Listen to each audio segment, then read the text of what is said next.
మీరు మాట్లాడతారు. జై తెలంగాణ. అందరికీ నమస్కారం. హెచ్ఎంఎస్ అధ్యక్షులు గౌరవనీయులు రియాజ్ అహ్మద్ గారిని మాట్లాడవలసిందిగా కోరుతున్నాను. వారి తర్వాత నేను కంటిన్యూ.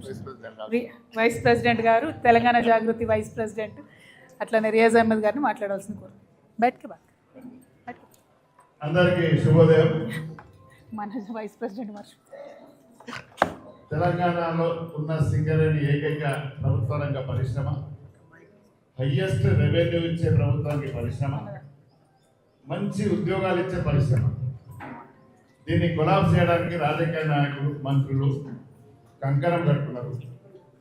లొడపెండ పదవులకు నక్క ఆశపడ్డట్టు నైనీ ప్రాజెక్టును నాకు కావాలని తగాదా పెట్టుకొని ప్రధానమైన సమస్యలు పక్కదారి పట్టడానికి ఇదంతా డ్రామా, ఒక నాటకం నడుస్తుంది.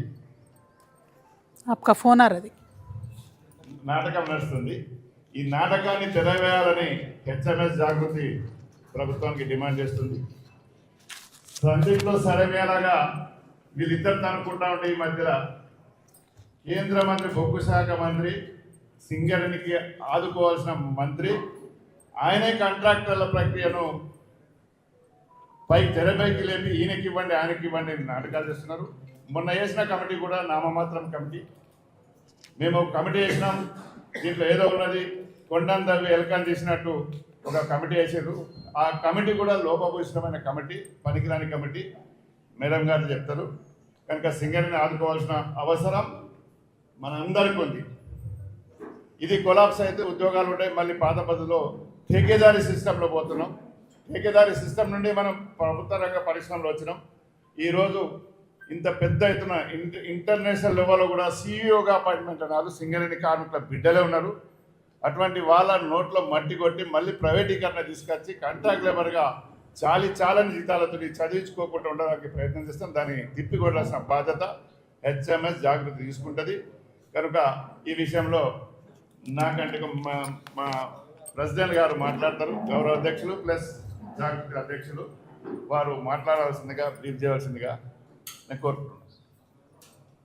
థ్యాంక్ యూ రియాజ్ అన్న. రియాజ్ అహ్మద్ గారికి ఉన్నటువంటి అపారమైనటువంటి అనుభవంతో సింగరేణి సంస్థకు సంబంధించి గత కొన్ని రోజులుగా మనకు రాష్ట్ర వ్యాప్తంగా జరుగుతున్నటువంటి అనేక రాజకీయ అంశాలను స్పృశించాలనేటటువంటి ఉద్దేశంతో ఈరోజు పత్రికా సమావేశం ఏర్పాటు చేయడం జరిగింది. హాజరైనటువంటి పత్రికా మిత్రులందరికీ కూడా హృదయపూర్వకంగా నమస్కారాలు తెలియజేస్తూ ఉన్నాను. ప్రత్యేకించి మన రాష్ట్రంలో మీరు చూసినట్టయితే ఒక దారుణమైనటువంటి ట్రెండ్ స్టార్ట్ అయింది. ఏంది ఆ ట్రెండ్ అంటే, ముందుగా ఒక శాటిలైట్ ఛానల్లో దాదాపుగా ఏదో ఒక మోస్ట్ అన్పాపులర్ యూట్యూబ్ ఛానల్లో వేసినట్టుగా చాలా దారుణమైనటువంటి కథనాలు, దళిత మహిళా ఐఏఎస్ల మీద కథనాలు వేయడంతో ఈ అంశం అంతా ప్రారంభమైంది.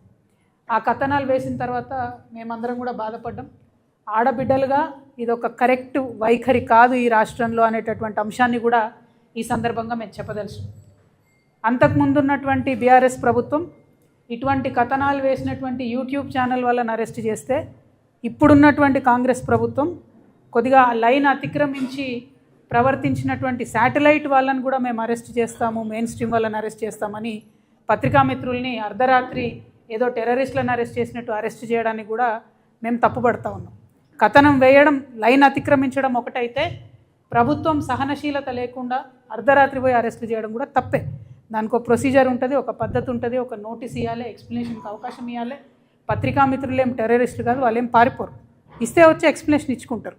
కాబట్టి ఆ ప్రక్రియను పాటించకుండా కాంగ్రెస్ ప్రభుత్వం లైన్ అతిక్రమించడం కరెక్ట్ కాదు. దీన్ని ఆసరాగా తీసుకొని బీఆర్ఎస్ పార్టీ నాయకులు వెంటనే ఆ జర్నలిస్టులకు అండగా వెళ్ళిపోయినారు. నేను బీఆర్ఎస్ పార్టీ నాయకులు సూటిగా ప్రశ్నిస్తున్నాను. ఇదివరకు ఒక టీవీ ఛానల్లో మీ నాయకుల మీద స్టోరీలు వేస్తే పోయి అక్కడ దాడి చేస్తారు. ఇప్పుడు ఈ ఒక్క ఛానల్లో, శాటిలైట్ ఛానల్లో కథనాలు వస్తే మీరు వీళ్ళకి సపోర్ట్ చేస్తారు. అంటే మహిళల పట్ల ఒక ఛానల్లో స్టోరీ వేస్తే ఒక రకం ప్రవర్తన, ఇంకో ఛానల్లో స్టోరీ వేస్తే ఇంకొక రకం ప్రవర్తన బీఆర్ఎస్ పార్టీకి ఉండవచ్చా? ముఖ్యంగా నేను కేటీఆర్ గారిని ఈ ప్రశ్న వేస్తూ ఉన్నా. మీ మీద స్టోరీలు వేస్తే ఒక ఛానల్ని మీరు వెళ్ళి మొత్తం మీ అనుయాయులు వెళ్ళి ధ్వంసం చేసిరు.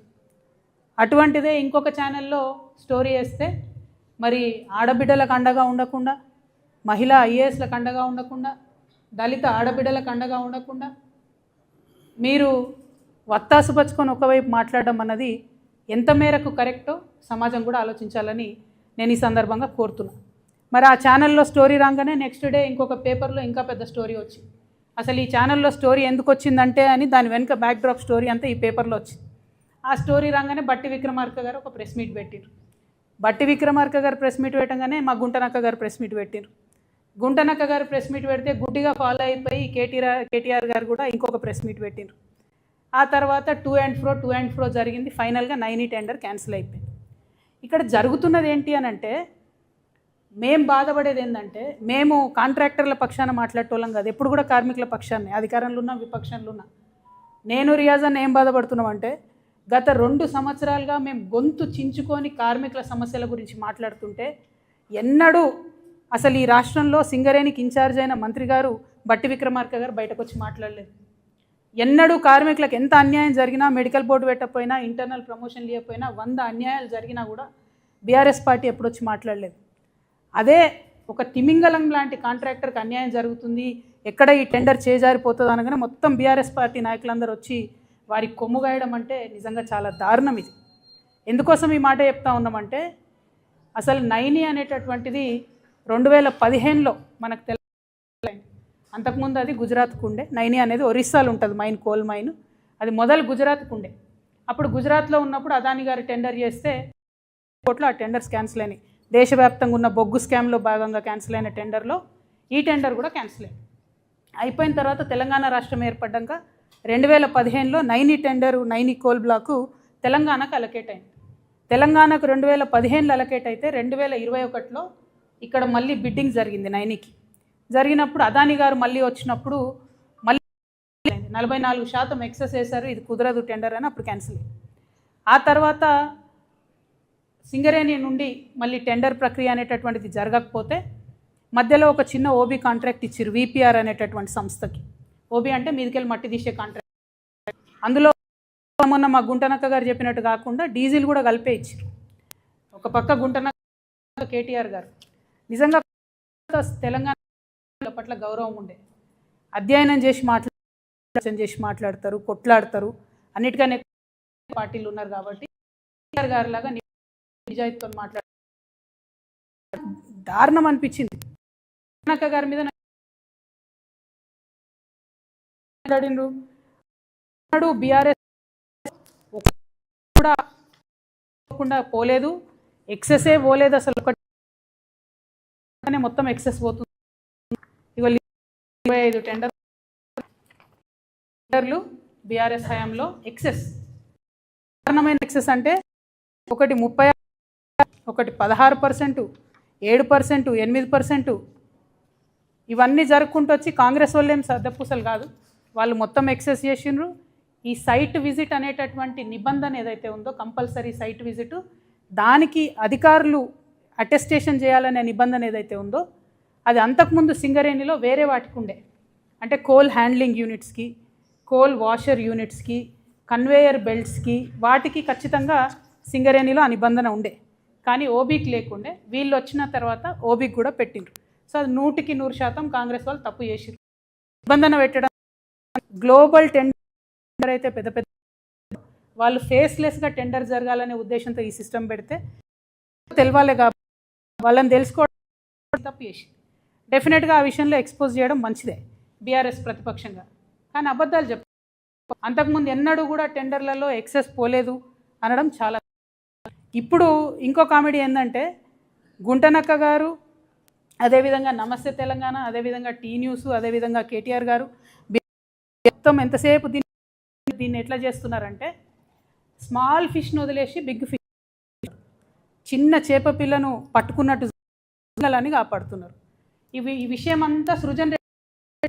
ఈ సృజన్ రెడ్డి అనేటోడు సీఎం బామ్మర్ది కాబట్టి, ఈయనకు టెండర్లు వచ్చినాయి కాబట్టి ఈయన కోసం ఇదంతా చేస్తున్నారని. వాస్తవానికి ఏంటంటే నైని అనేటటువంటిది పెద్ద తిమింగలం మెగా కృష్ణారెడ్డి గారి కోసం. అది 25,000 కోట్ల అనేది. ఈ సృజన్ రెడ్డి అనే చిన్న చేప పిల్లకు 50 కోట్ల. సో ఈ 250 కోట్ల ప్రాజెక్ట్ పెద్ద తిమంగళాన్ని వదిలిపెట్టాలని గుంటనక్క అతి తీవ్రంగా చేస్తుంది.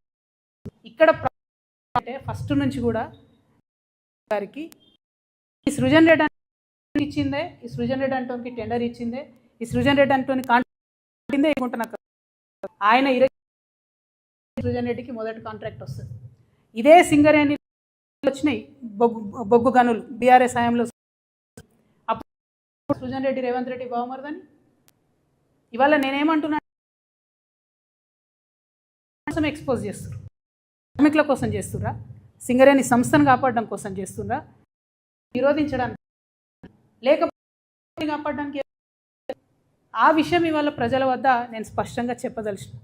ఇంకొక మాట ఈ గుంటనక్క ఏమంటారు, ఎంత దారుణం అంటే, it is an insult to entire Dalit community. I'm telling you. బట్టి విక్రమార్క గారికి నేను లెటర్ రాయను, కిషన్ రెడ్డి గారికి రాస్తా. బట్టి విక్రమార్క గారు power minister, he has every power in his hand to cancel the tender. ఆయన చేసిండు కూడా నేను టెండర్ క్యాన్సిల్. మరి మీకేమైంది లెటర్ రాయడానికి? ప్రధాన ప్రతిపక్షానికి ఉప ముఖ్యమంత్రి గారు, పవర్ మినిస్టరు, అట్లీస్ట్ మీరు రాయాలి కదా లెటర్. మేము అడుగుతూ ఉన్నాం, మేమేం డిమాండ్ చేస్తున్నామంటే, అసలు ఈ ఎండిఓ సిస్టమ్ ఉండకూడదు. ఎండిఓ అంటే సులభంగా ఏంటంటే, సింగరేణికి ఆల్రెడీ ఉన్న బొగ్గు గనికి కంప్లీట్గా లీజ్ ఇచ్చేటటువంటి వ్యవహారం. అంటే మట్టి వాళ్ళే తీసుకుంటారు, బొగ్గు వాళ్ళే తీసుకుంటారు, తీసుకున్న బొగ్గును కూడా వాళ్ళే అమ్ముకుంటారు. అట్లా కాకుండా సింగరేణికి మొత్తం ఇప్పటివరకు 19 ఓపెన్ కాస్ట్ మైన్లు ఉంటాయి, 22 అండర్ గ్రౌండ్ మైన్లు ఉంటాయి. ఈ 19 ఓపెన్ కాస్ట్ మైన్లలో వచ్చే లాభంతోనే 22 అండర్ గ్రౌండ్ మైన్లో అత్యవసరంగా వచ్చేటటువంటి లాభాలను సస్టైన్ చేస్తూ కంపెనీని నిలబెట్టుకుంటూ కార్మికులను కాపాడుకుంటూ ముందుకు పోతుంటారు. ఇప్పుడు ఉన్న మైన్లన్నీ మీరు వేరే వాళ్ళకి ఇచ్చేస్తే, ఆ ప్రాఫిట్ అంతా వేరే వాళ్ళకి వెళ్ళిపోతే సింగరేణికి ఏం మిగులుతుంది? ఇవాళ మేము చెప్తా ఉన్నాం, మార్చిలో కూడా సింగరేణికి జీతాలు ఇవ్వడానికి డబ్బులు లేవు. ఎందుకంటే అంతకుముందు బీఆర్ఎస్ గవర్నమెంట్లో 25,000 కోట్ల అప్పు ఉంది జెన్కో అని చెప్పి మొత్తుకునేది రేవంత్ రెడ్డి గారు, సీఎం గారు. ఇవాళ దాదాపు 50,000 కోట్ల అప్పు ఉంది సింగరేణికి. జెన్కో నుండి రావాల్సింది, ట్రాన్స్కో నుంచి రావాల్సిన లెక్క పెడితే అవి ఇస్తలేరు. ఇవ్వకపోతే ఏం చేస్తుంది? సింగరేణి జీతాలు ఇవ్వాల్సిన ప్రతిసారి కూడా బ్యాంకుకు పోయి అప్పు తెచ్చుకుంటాం, మళ్ళీ దానికి మిత్తి కట్టాలి, మళ్ళీ నెక్స్ట్ మంత్ జీతాలకు మళ్ళీ పోవాలి, మళ్ళీ అది బర్డెన్ అవుతుంది. సో అల్టిమేట్గా ఆల్రెడీ నష్టాలలో ఉన్న సంస్థను పూర్తిగా కిల్ చేసేటటువంటి ప్రయత్నం తప్పితే ఇది సింగరేణికి కానీ, సింగరేణి కార్మికులకు కానీ, తెలంగాణకు కానీ లాభమయ్యే అంశం కాదు. మేము తెలంగాణ జాగృతి తరఫున బట్టి విక్రమార్క గారికి ఉత్తరం రాస్తూ ఉన్నాం. ఎండిఓ సిస్టమ్ దయచేసి రద్దు చేయండి. మీరు ఆల్రెడీ 9 టెండర్స్ రద్దు చేసిండ్రు. Let Singareni do it's open cast in 9. ఎందుకు చేయలేం మనం? అక్కడెక్కడో రాజస్థాన్లో పోయి పవర్ ప్లాంట్ పెడతారు, ఇంకెక్కడో గుజరాత్లో పోయి ఇంకో ప్లాంట్ పెడతారు. ఒరిస్సాకు పోయి మీరు చేయండి ఓపెన్ కాస్ట్, ఎందుకు చేయరు? ఇప్పుడు ఈ ప్రైవేట్ కాంట్రాక్టర్ కూడా పోవాల్సిందే కదా. మీరు ఒరిస్సాకు పోయి ఓపెన్ కాస్ట్ చేస్తే అక్కడ వచ్చే ఉద్యోగం వచ్చే పిల్లాడు మనోడు వస్తాడు, తెలంగాణోడుకు 2 లక్షల రూపాయలు వస్తుంది, జీతాలు వస్తాయి, లాభాలలో వాటా వస్తుంది. ఆ లాభం 25,000 కోట్ల లాభం సింగరేణికి యాడ్ అవుతుంది.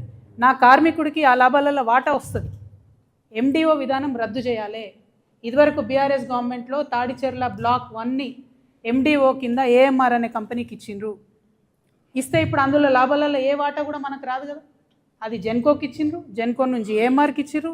ఏదొచ్చిన ట్రాన్సాక్షన్ వాళ్ళకైతుంది, మనకు పీనట్స్ వస్తాయి లీజ్ అమౌంట్. కోల్ అమ్ముకునే డబ్బు రాదు. మళ్ళీ ఘోరమైన విషయం ఏంటంటే తాడిచెర్ల కూడా గ్రేడ్ 9 కోల్, 9 కూడా చాలా మంచి గ్రేడ్ కోల్, 6,000 పైచిలకు ఒక టన్నుకు ధర వచ్చే కోల్, 4,000 3,500 వచ్చే కోల్ కాదు అది. దీన్ని 25 సంవత్సరాలకు మీరు ఆ పెద్ద తిమింగలానికి కట్టబెట్టే ప్రయత్నం చేస్తున్నారు. కాంగ్రెస్ పార్టీ యొక్క అవినీతిని గమనిస్తూ ఉన్నారు తెలంగాణ ప్రజలు. దయచేసి ఈ విధానాన్ని రద్దు చేసుకోండి. ఈ టెండర్ మీరు ఆల్రెడీ క్యాన్సిల్ చేసి అట్లనే ఉంచండి, క్యాన్సిల్ చేయండి. కానీ at the same time BRS యొక్క డొల్లతనాన్ని కూడా మేమందరం కూడా గమనిస్తూ ఉన్నాం. దాన్ని కూడా ప్రజలకు ఎప్పటికప్పుడు చెప్తూనే ఉంటాం. అబద్ధాలు చెప్పకండి. మీరు కాంగ్రెస్ని క్రిటిసైజ్ చేయండి, టెండర్లు రద్దు చేపియండి, కానీ ఏదో అంతకుముందు మేము మొత్తం చేసేసినాం కరెక్ట్గా, ఇప్పుడు అన్యాయం జరుగుతుంది అన్నటువంటి విషయాన్ని చెప్పకుండా వాస్తవాలు మాట్లాడితే బాగుంటుందని నేను కోరుతా ఉన్నా. ఇక గుంటనక్క గారు ఏం చేసిర్రు, నేను బట్టి విక్రమార్క గారికి రాయను కానీ కిషన్ రెడ్డి గారికి రాస్తా అని చెప్పారు. ఇన్నేళ్ళు పాలిటిక్స్లో ఉన్నారు కదా, ఇంత అనుభవం ఉంది కదా, రాష్ట్ర ప్రభుత్వం రికమెండ్ చేయకుండా సిబిఐ వస్తుందానండి? రాష్ట్ర ప్రభుత్వం అడగకుండా సిట్టింగ్ జడ్జి వస్తాడా? అంటే జస్ట్ షో. ఇక్కడ నుండి గుంటనక్క గారు మాట్లాడతారు, అక్కడ నుండి కిషన్ రెడ్డి గారు రెస్పాండ్ అవుతారు. రెస్పాండ్ అయ్యి వెంటనే ఆగ మేఘాల మీద ఒక కమిటీ వేసిరు. ఈ కమిటీలో ఒక మేడంని పెట్టిరు, ఆమె పెద్ద ర్యాంక్ ఉంది, ఆమె చేసినా కూడా బాగుంటుంది. కానీ ఇంకొక ఆయనని పెట్టిండ్రు, మారుపల్లి వెంకటేశ్వర్లు అనేటటువంటి వ్యక్తిని పెడితే వారు AGM rank, assistant general manager rank. ఆయన ఇక్కడ నుండి కోల్ ఇండియాకు పంపించారు ఆయన.